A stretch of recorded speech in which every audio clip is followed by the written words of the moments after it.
We've spent a grand total of $2,469.11 US dollar in Bangkok for 1 month for 2 people. Let's break it down. In this video, I'm gonna quickly talk about the breakdown of our expenses that I have religiously documented throughout our journey. I'm also gonna briefly touch on what it actually includes in each of the categories. And lastly, to finish the video, I'm gonna tell you about the realistic budget that you should have in Bangkok if you're thinking about living in Bangkok for a month. I've also categorized things differently, so it'll be applicable for you as a solo traveler or as a non-alcohol drinker or as a non-fancy diner. So first up, we have accommodation. This is the amount that we have spent. So we stayed close to this place called Asok. The reason why we chose Asok is because it is the interchange station between one of the BTS line and one of the MRT lines. We wanted access to both of them, so we chose Asok.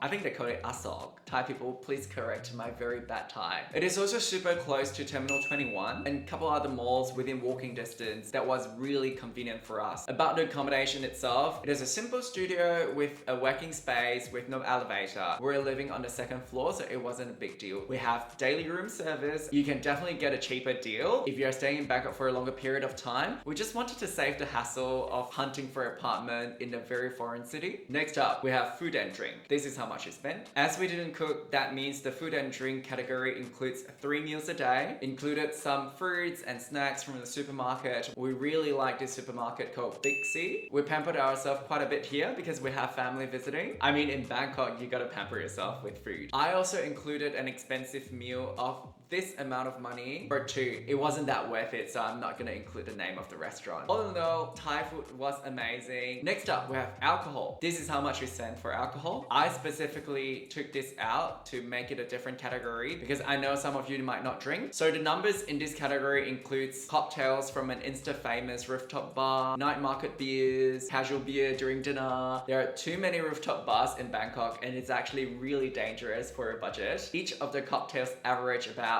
10 to 12 US dollars. Can certainly be more expensive if you go to the more exclusive hotel lounges or rooftop bars. I highly recommend going to at least one rooftop bar in Bangkok. It's one of the things that I personally enjoy a lot in Bangkok. The skyline, the vibe, the people. Next up, we have transportation. This is how much we've spent. So in the category of transportation, I've included 3 modes of transportation. The first one being Grab, which is like a car sharing service like Uber or Didi in different countries. You might have heard of Grab, depending on where you come from. I've also included the BTS and MRT. They're basically public transport in Bangkok. We didn't take a tuk-tuk because we both had very bad experiences with tuk-tuk in separate trips that we had in the past. Sometimes when the traffic jam is a chaos in Bangkok, we prefer to take the BTS or the MRT. Grab rides average between 8 to 15 US dollars per ride, depending on the traffic jam and distance as well. Next up, we have entertainment and tours. This is how much we spent. Very quickly, this included arcades because I really enjoy arcade and karaoke sessions, cinemas, tours. And the next category is massage. This is how much we have spent. This is the number for one person for the whole month, averaging 2 to 3 massages per week, including tips. I personally don't like massages a lot, but I thought I would include the numbers here. If you're not too keen on massages, there will be another number at the end of the video to tell you how much it will be if you don't include massages. Next up, we have miscellaneous. This is the amount that we have spent for miscellaneous. This includes bottled water, SIM cards, some emergency clothes, gifts, maybe some shopping. Also, we paid for luggage storage for 1.5 months. It was like humongous suitcases and we didn't want to drag them when we were traveling around Southeast Asia for 1.5 months when we were living in Bangkok. It also included the price for 10 sessions of Pilates for 2 people in a building that's close to our accommodation. I highly recommend a Pilates session. We've made friends with the tutors because they torture us so much. I also take this cost out of the grand total if you don't do Pilates. However, I think it's a reasonable cost though, because think about it, it's like a gym membership.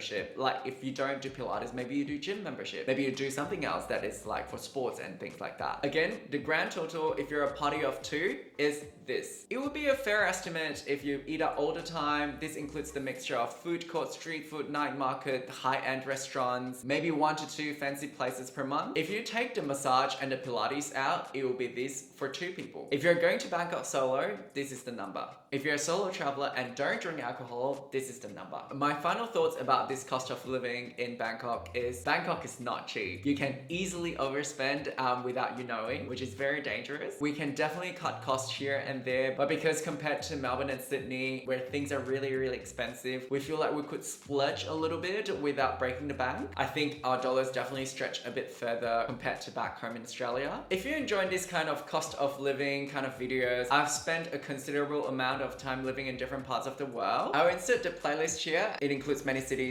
about cost of living in other parts of the world. Thank you, and see you next week. Ciao!